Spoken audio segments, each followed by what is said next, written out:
Bismillahirrahmanirrahim. Assalamualaikum warahmatullahi wabarakatuh. Hamdan syukran lillah amma ba'du. Puji syukur kehadirat Allah Subhanahu wa taala atas rahmatnya sehingga pada kesempatan kali ini kita dapat berjumpa kembali pada program Ramadan Sareng Yai bersama saya Nikmatul Ailia di Media Center PCNU Kabupaten Nganjuk. Baik pemirsa, senang sekali pada kesempatan kali ini kita sudah kedatangan tamu. Beliau merupakan syuriah PCNU Nganjuk sekaligus pengasuh Pondok Pesantren Misbahul Islam Sekar Putih Bagor Nganjuk, yaitu Bapak Kiai Haji Muhammad Abdul Mujib atau biasa kita akrabnya memanggil dengan Gus Mujib. Assalamualaikum Gus. Waalaikumsalam warahmatullahi wabarakatuh. Pripun kabarin jenengan Gus? Alhamdulillah saya tetap semangat puasa nggih Gus. Amin. Alhamdulillah pada kesempatan Ramadan ini di Media Center kita akan membahas mengenai riyadhah di bulan puasa. Nah, sebelum menginjak pada riyadhah di bulan puasa, mungkin bisa dijelaskan sedikit Gus, riyadhah sendiri itu apa sih maknanya? Riyadhah sendiri secara bahasa itu jamak dari raudhatun. Raudhatun wa riyadhatun. Maknanya beberapa taman atau taman-taman. Makanya di Masjid Nabawi sendiri kan ada ruang di mana di situ istimewa. Bahkan itu dikatakan oleh Nabi sendiri pertamanan dari beberapa taman-taman surga. Wa baina mimbari wa ghurfati raudhatun min riyadil jannah. Ada taman dari beberapa taman-taman surga. Makanya ketika kita bicara riyadhah secara bahasa itu taman-taman. Ya. Kita membayangkan kalau sudah taman itu suatu tempat yang didesain, lokasi yang ditata sebaik mungkin, yang di situ akan tampak keindahannya, kesejukannya, keteduhannya, kenyamanannya gitu. Kalau secara luas, riyadhah itu suatu seperti terapi lah. Ada riyadhah itu yang memaknai olahraga. Jadi suatu kegiatan untuk membentuk kesehatan raga. Ya seperti olahraga yang biasa kita lakukan. Ya minimal senam lah. Atau ada kegiatan lain, itu juga bisa dikatakan riyadhah. Secara luas, riyadhah itu kalau di lingkup pesantren sendiri ada amalan-amalan yang amalan tersebut biasa ijazah dari muassis, ijazah dari sesepuh atau pengasuh pondok. Misalnya melakukan puasa. Kita tahu ada amalan-amalan atau dalam syariat Islam amalan puasa wajib dan amalan puasa sunnah. Nah, riyadhah itu cenderung pada melakukan sesuatu yang sunnah. Kalau wajib kan sudah jelas gitu. Dan itu pilihan kita melakukan riyadhah secara bahasa. Kita membentuk suatu pribadi kita indah, nyaman bagi diri sendiri kita dan bagi orang lain, karena makna riyadhah adalah taman tadi. Atau menciptakan sesuatu yang membuat diri kita baik, bagus, hubungan kita kepada Allah Ta'ala, kepada sama makhluk, bahkan baik pada diri sendiri, damai dengan sendiri, ya, bisa menempatkan diri sendiri kan. Seperti contohnya riyadhah itu ada amalan puasa Senin Kamis. Literatur pondok pesantren, ikatan antara pengasuh dan santri atau kiai dan santri, guru dengan murid. Apa yang dikatakan guru, apa yang didhawuhkan kiai itu jadi suatu tugas yang wajib. Contoh, suatu kita ada santri sowan, yai kula niki gadhe gayuhan, punya cita-cita. Bagaimana agar cita-cita ini segera terwujud? Ya, kamu lakukan riyadhah. Apa yai? Lakukan puasa Senin Kamis. Itu secara lingkup pondok pesantren, dawuh yai itu gaji wajib untuk santrinya. Gitu kan. Jadi wajib. Bagaimanapun juga seorang kiai itu pengganti orang tua kita. Ketika kita di rumah, kita orang tua sendiri yang melahirkan kita. Ketika kita di lingkupan pondok, pengasuh adalah orang tua kita. Yang mandine, dawuhe, segala sesuatunya sama. Punya kewajiban kita kepada orang tua sama guru sama. Hak-hak mereka juga sama. Makanya riyadhah itu sesuatu yang harus dilakukan untuk meraih apa yang kita cita-citakan dengan ngajar awak nangaranya. Ngajar awak itu ya terapi-terapi, kegiatan-kegiatan yang kita itu dia ora digawe penak lah. Wong mondok aja turu kan. Ada kata-kata aja turu, aja leleangan itu bahasa Jawa lama. Aja mung seneng-seneng tok, mbok prihatin. Kan gitu. Prihatin dengan cara pondok itu ya puasa menurut apa yang didhawuhkan pengasuh atau yai. Sungguh-sungguh dalam belajar. Minimal saya pernah mendapat ijazah dari guru saya, dari pondok Mojosari dapat, dari pondok pesantren Langitan dapat, yang isi ijazah itu sama. Satu, sholatlah dengan jamaah.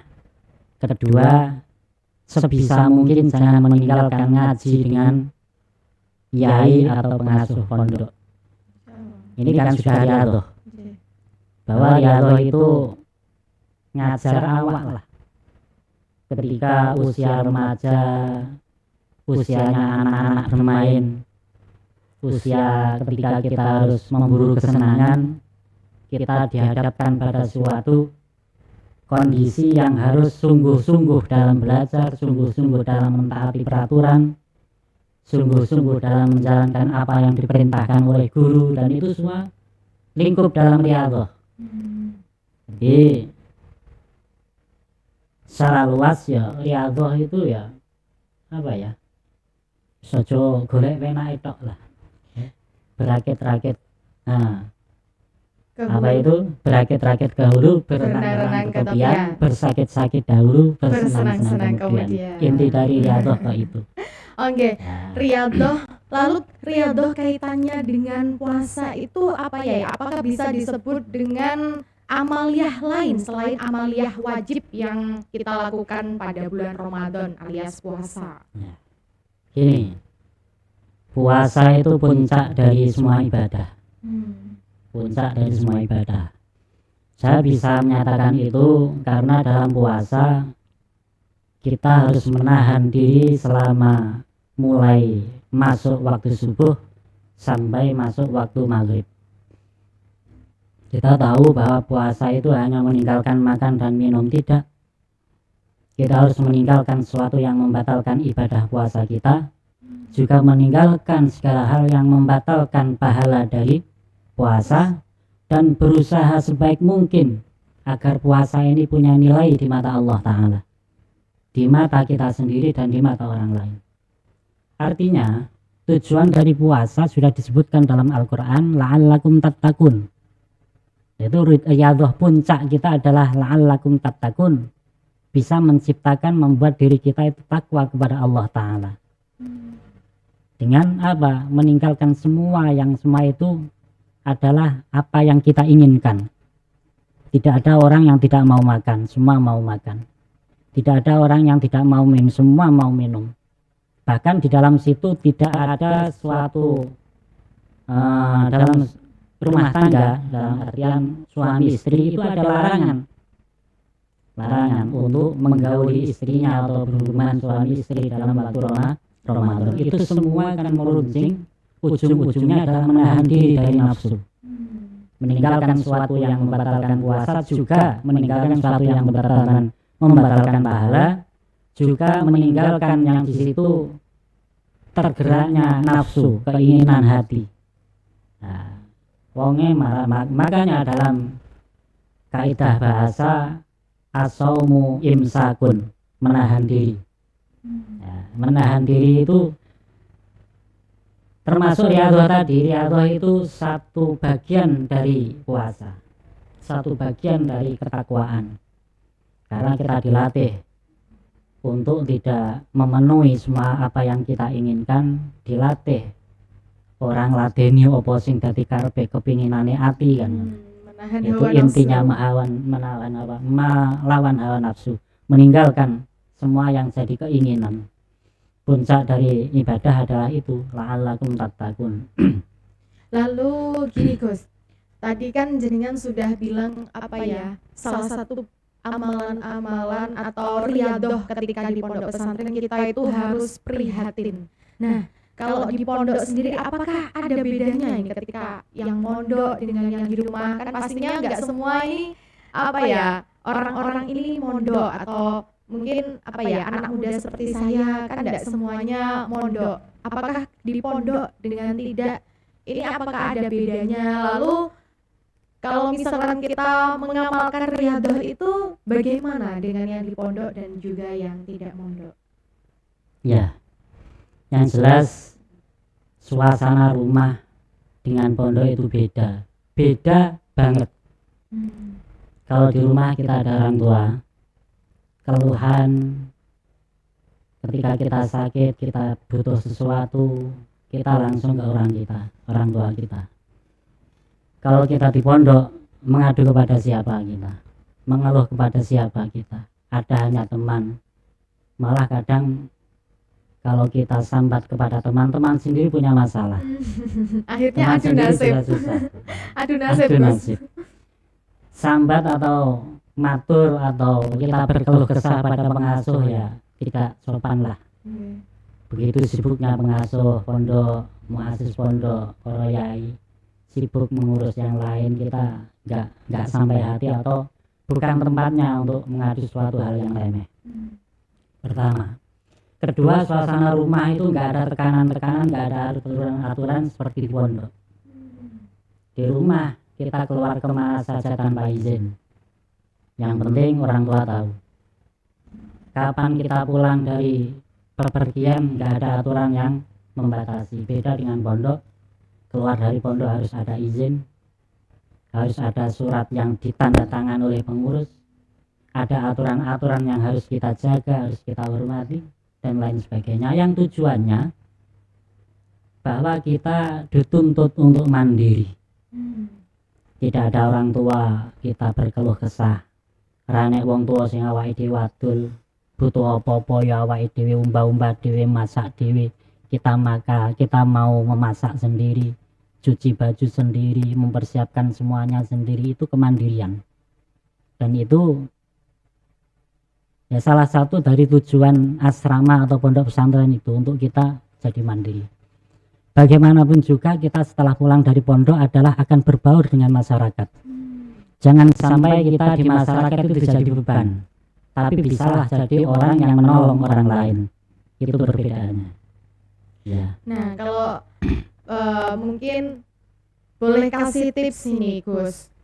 Anak-anak yang tidak mondok, bagaimana ini cara riadohnya agar bisa tetap apa ya, meraih pahala dari riadoh seperti halnya anak-anak yang ada di dalam pondok. Kan tentunya pasti berbeda, banyak godaan, kurangnya juga pengawasan begitu ya. Mungkin lebih los kalau di rumah gitu, Gus. Nah, itu gimana, Gus? Kalau bagi anak-anak atau siapapun yang tidak bertempat di pondok atau belum sempat mondok, domisili masih di rumah bersama orang tua atau siapapun, satu, taati kedua orang tua. Kedua, cari teman yang bisa membawamu pada ketaatan kepada Allah. Kita harus memilih teman. Bagaimanapun juga teman itu berpengaruh dalam kehidupan kita. Kita punya teman baik, fa insyaallah kebaikan kita akan diterima oleh teman yang baik, dan teman yang baik akan memberi kita, merespon kita, mengapresiasi kebahagiaan kita, dan saling memberi kebaikan. Sebaliknya, ketika kita mencari teman dan teman itu teman yang buruk, dalam kata lain tidak bisa mengajak kita pada kebaikan, toh kalau kita berbuat baik tidak akan bisa diterima, dan keburukan mereka akan berpengaruh pada kita. Jadi ada simbiosis mutualisme, teman yang baik akan menjadikan kita baik, dan kebaikan kita akan diterima oleh teman yang baik. Makanya kita perlu untuk memilih-milih teman Ya, itu perlu gitu, Gus. Okay. harus Betul. cari yang sekiranya ya ndak oraan, ndak Ya. menduga begitu. Tapi kadang kalau di lingkungan anak-anak muda itu kita lumayan cukup sulit untuk memilih teman Gus, karena kadang kita ya terbawa arus. Artinya ya semua istilahnya kalau bahasa Jawa kabeh dibolo begitu. Ya, kembali pada pribadi masing-masing. Ya. Oke, baik. Terima kasih banyak Gus atas Ya. penjelasannya. Riyadhah di bulan puasa ya. Tentunya pasti berbeda nggih Gus Ya. antara di pondok dan juga di rumah. Makanya mungkin ayo mondok gitu. Gerakan Ya, ayo ayo mondok itu memang perlu kita suarakan sama-sama Atau ya. setidaknya ayo mondok kita artikan ayo kita kondisikan rumah kita seperti pondok. Oh, Masya Allah, ini yang keren. Nah, ini Gus yang apa ya? Sering akhir-akhir ini sih Gus yang lagi booming beritanya ya. Beberapa kasus di pondok pesantren itu juga cukup mungkin membuat orang tua khawatir Ya. atau ragu untuk memondokkan anaknya begitu. Nah, ini pripun Gus? Itu tanggapan kasuistik dari ya. Kasuistik itu nggak bisa wong Jawa ngaran ora kena digebyah uyah. Mm-mm. Karena dia hanya oknum-oknum tertentu, tidak semua pondok begitu. Iya. Kalau kita mencari salah, tetap semua ada salah. Kalau kita mencari kebenaran, kita akan menemukan kebenaran. Yang jelas di pondok tidak ada ajaran yang begitu. Kita hanya oknum Iya. atau suatu kesalahan kecil. Karena ya kita menganggap bahwa pondok itu tetap seperti fungsi pondok. Jangan melihat kekurangannya. Gitu kan. Kalau kita melihat kekurangannya pasti ada yang kurang. Iya. Makanya sebaik-baik orang kalau kita melihat kekurangannya akan tampak kurangnya, tapi sejelek-jeleknya orang kalau kita mau melihat kebaikannya akan muncul juga kebaikannya. Makanya ya seperti tadi, bahwa apa yang beredar luas melalui media sosial bahwa ada pengasuh pondok yang berbuat begini, ada pondok yang menerapkan aturan begini, itu hanya apa ya, suatu hal yang wajar yang kita punya media sosial aja nama itu begitu mudahnya orang mencari informasi. Makanya ditekankan ketika kita mengambil informasi harus punya filter. Selain punya filter yang kuat, harus punya kemampuan untuk memilah dan memilih mana yang bisa kita konsumsi, kita dengarkan, mana yang tidak. Atau setidaknya ketika kita mendapat kabar berita, kita bisa tabayun kebenaran dari berita tersebut. Artinya semua pondok itu bagus. Kalaupun ada jeleknya berarti itu adalah oknum ya. Oke, baik Gus, terima kasih banyak atas penjelasannya. Kita jadi melebar ya, enggak apa-apa. Oke, baik, boleh kasih pesan Gus untuk baik anak muda semuanya, para pemirsa media center agar kita tetap istiqomah menjalankan riyadhah di bulan puasa ini. Monggo. Bagi semua yang sekarang thalabul ilmi, sekolah, kuliah atau apapun dalam mencari ilmu, kesulitan kalian, kerepotan kalian, apapun ujian yang kalian hadapi dalam mencari ilmu itu bukan seberapa jika kalian nanti menjadi orang yang bodoh. Jadi kebodohan yang seharusnya suatu ketika akan kalian rasakan, kamu tebus hari ini, kamu beli hari ini dengan kesungguhan kalian, dengan keseriusan kalian, menahan diri, menahan ujian, betahake, ngempet agar nanti jadi mulia. Karena apa yang kita rasakan hari ini, kesulitan kita, kerepotan kita, ujian kita akan menghilangkan kesulitan, kerepotan dan ujian di hari mendatang. Bagaimanapun juga kita yang belajar hari ini harus bersungguh-sungguh untuk bisa menghadapi ujian, dan nanti ketika kita keluar dari lembaga pendidikan kita akan diberi ujian-ujian untuk bisa tetap belajar. Terima kasih. Terima kasih banyak Gus atas waktu, penjelasan dan ilmunya. Baik, itu tadi pemirsa pembahasan kita mengenai riyadhah di bulan puasa. Mari tetap kita jalankan puasa Ramadan dengan penuh semangat serta menjalankan riyadhah di bulan puasa agar ibadah puasa kita lebih sempurna dan menjadikan kita pribadi yang lebih baik lagi ke depannya. Baik, itu tadi pemirsa, demikian saya Nikmatul Laila bersama tim Media Center PCNU Nganjuk pamit undur diri. Terima kasih, wallahu muwaffiq ila aqwamit thoriq. Wassalamualaikum warahmatullahi wabarakatuh. Waalaikumsalam.